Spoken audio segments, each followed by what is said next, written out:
साल था 1970 जब हिंदी सिनेमा के रूपहले पर्दे पर एक बार फिर से उभरी थी उस शख्सियत की छवि जिसे लोग स्क्रीन पर नहीं अपने दिल में बसाते थे, जिनकी मुस्कुराहट लाखों दिलों को धड़कने भूलने पर मजबूर कर देती थी, जिनकी आंखों की चमक में था रोमांस का वो जादू जो सिर्फ देव आनंद का ही हो सकता था। बॉलीवुड के इस सदाबहार प्रिंस चार्मिंग ने जब कहा जॉनी मेरा नाम, तो ये सिर्फ एक फिल्म का नाम नहीं था, बल्कि एक ऐसी पहचान बन गई जो आने वाले दशकों तक देव आनंद के करियर का एक सुनहरा अध्याय बनकर रही। त्रिमूर्ति फिल्म्स के बैनर तले इस फिल्म का निर्माण किया था निर्माता गुलशन राय ने, और निर्देशन की बागडोर संभाली थी विजय आनंद ने, जो खुद देव आनंद के छोटे भाई थे। इस फिल्म की कहानी लिखी थी के नारायण ने, जबकि पटकथा और संवाद विजय आनंद के कलम से निकले थे। करीब 3 घंटे लंबी यह फिल्म 11 नवंबर 1970 को सिनेमाघरों में उतरी और उस दिन से ही बॉक्स ऑफिस पर एक सुनामी की तरह छा गई। देव आनंद और हेमा मालिनी की जोड़ी ने मानो पर्दे पर जादू बिखेर दिया था, और उनके साथ प्राण, जीवन, प्रेमनाथ, इफ्तिखार, इस जौहर, सुलोचना लटकर और रंधावा जैसे सितारों ने इस फिल्म को और भी शानदार बना दिया। लेकिन जॉनी मेरा नाम सिर्फ अपनी स्टारकास्ट की वजह से नहीं चली थी। इसकी असली जान थी इसका संगीत। कल्याणजी आनंद जी की धुनों पर राजेंद्र कृष्ण, आनंद बख्शी और अनजान के लिखे गीतों ने जैसे सुनने वालों को एक दूसरी दुनिया में पहुंचा दिया था। नफरत करने वालों के सीने में प्यार भर दे, पाल भर के लिए कोई हमें प्यार कर ले, ओ मेरे राजा खफा ना होना, हुस्न के लाखों रंग और ओ बाबुल प्यारे जैसे गीत आज भी उतने ही तरोताजा लगते हैं जितने उस दौर में हुआ करते थे, जब लता मंगेशकर, आशा भोसले और किशोर कुमार की आवाजें हर दिल में बसती थीं। फिल्म की कामयाबी का अंदाजा इस बात से लगाया जा सकता है कि 1970 में ये साल की सबसे ज्यादा कमाई करने वाली फिल्म बनी थी। महज 50 लाख रुपए के बजट में बनी इस फिल्म ने करीब 5.5 करोड़ की शानदार कमाई की थी, जो उस दौर में एक रिकॉर्ड थी। इस लिहाज से इसे ब्लॉकबस्टर घोषित किया गया और इसने दूसरे नंबर की फिल्म सच्चा झूठा को भी पीछे छोड़ दिया था। देव आनंद और हेमा मालिनी की यह पहली जोड़ी थी जिसने लोगों के दिलों में एक अमिट छाप छोड़ी।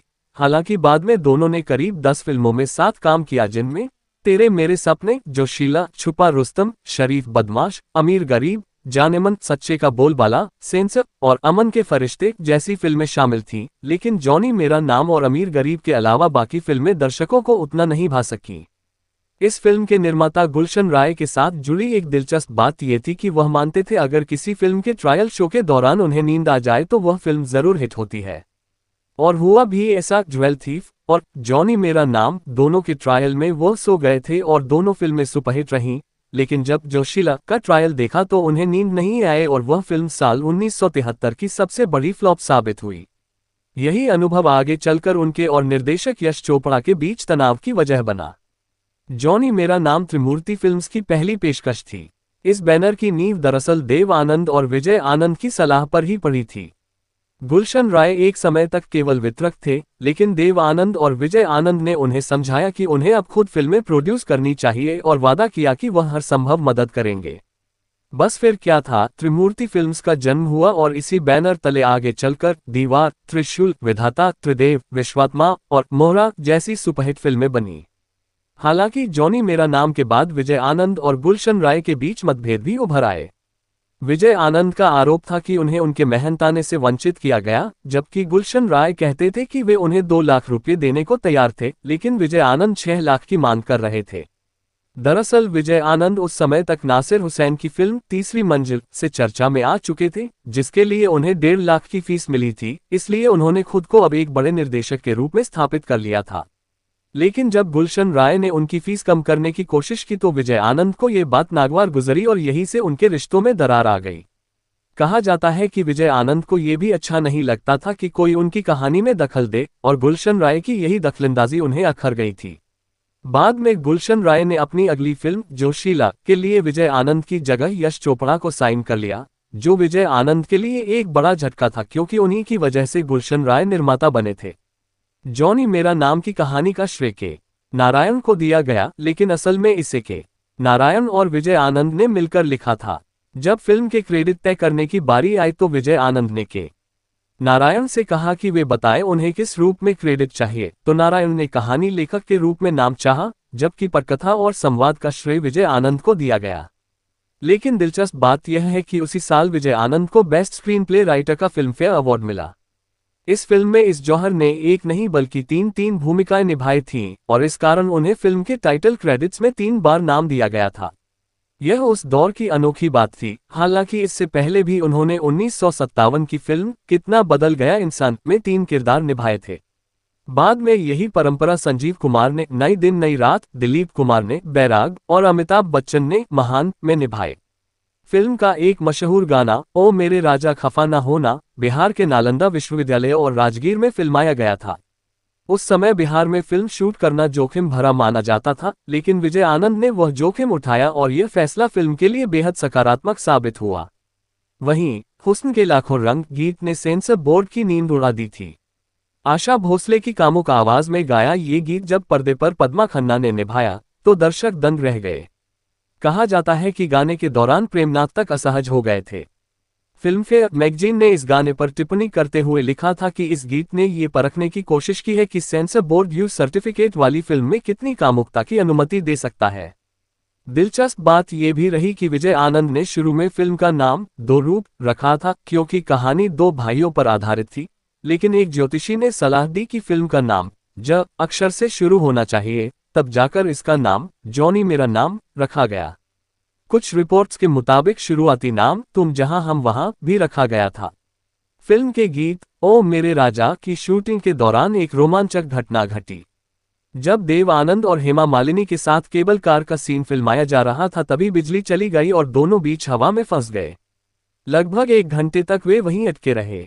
हेमा मालिनी ने बाद में बताया कि जगह कम होने के कारण उन्हें देव आनंद की गोद में ही बैठना पड़ा और वह बहुत असहज महसूस कर रही थी, लेकिन देव आनंद ने उनकी घबराहट कम करने के लिए उनसे बातें करना शुरू कर दिया, उनके परिवार और दोस्तों के बारे में पूछा, जिससे वह धीरे धीरे सहज हो गईं।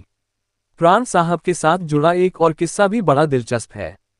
जब विजय आनंद उन्हें साइन करने पहुंचे तो उन्होंने अपनी डायरी दिखाए और कहा कि उनके पास वक्त नहीं है, लेकिन विजय आनंद ने बिना ज्यादा जोर दिए शांत भाव से बात की और लौट गए। प्राण साहब उनके इस बर्ताव से प्रभावित हुए और अगले ही दिन खुद विजय आनंद को फोन कर फिल्म करने की हामी भर दी। गीत पाल भर के लिए कोई हमें प्यार कर ले के सेट से जुड़ी कहानी भी अद्भुत है। शूटिंग से ठीक 1 दिन पहले विजय आनंद ने सेट का पूरा डिजाइन बदलवाने का आदेश दे दिया। उन्होंने कहा कि अब उन्हें इस घर में कई खिड़कियां और दरवाजे चाहिए ताकि कैमरा हर एंगल से मूव कर सके। जब उनके असिस्टेंट ने खर्च और समय की चिंता जताई तो विजय आनंद ने कहा, खर्च की परवाह मत करो, सेट तोड़ दो और नया बनाओ। नतीजा ये हुआ कि वह गाना आज भी दृश्य और संरचना के मामले में लाजवाब माना जाता है। फिल्म के गीतकारों की बात करें तो राजेंद्र कृष्ण को मुख्य गीतकार का श्रेय मिला, लेकिन वास्तव में अनजान और आनंद बख्शी ने भी एक गीत लिखा था। ओ बाबुल प्यार अनजान ने लिखा और हुस्न के लाखों रंग आनंद बख्शी की कलम से निकला था। फिल्मफेयर अवार्ड्स 1971 में जॉनी मेरा नाम को 4 नामांकन मिले, best screen play, best editing, best female playback singer और best comic actor. Vijay Anand को एडिटिंग और स्क्रीन प्ले दोनों के लिए सराहा गया, लेकिन साल का बेस्ट फीमेल सिंगर का अवार्ड जहां प्यार मिले फिल्म के गीत आप जरा सी हंसी के लिए शारदा को दिया गया, जिस पर उस समय की पत्रिकाओं ने मजाक उड़ाया था कि यह अवार्ड ऐसे गीत को दिया गया है जिसे फिल्मफेयर के अलावा किसी ने सुना भी नहीं। लेकिन इन सब से परे जॉनी मेरा नाम हिंदी सिनेमा की उन फिल्मों में से है जिसने एक पीढ़ी को मनोरंजन, संगीत और रोमांच का नया मतलब सिखाया।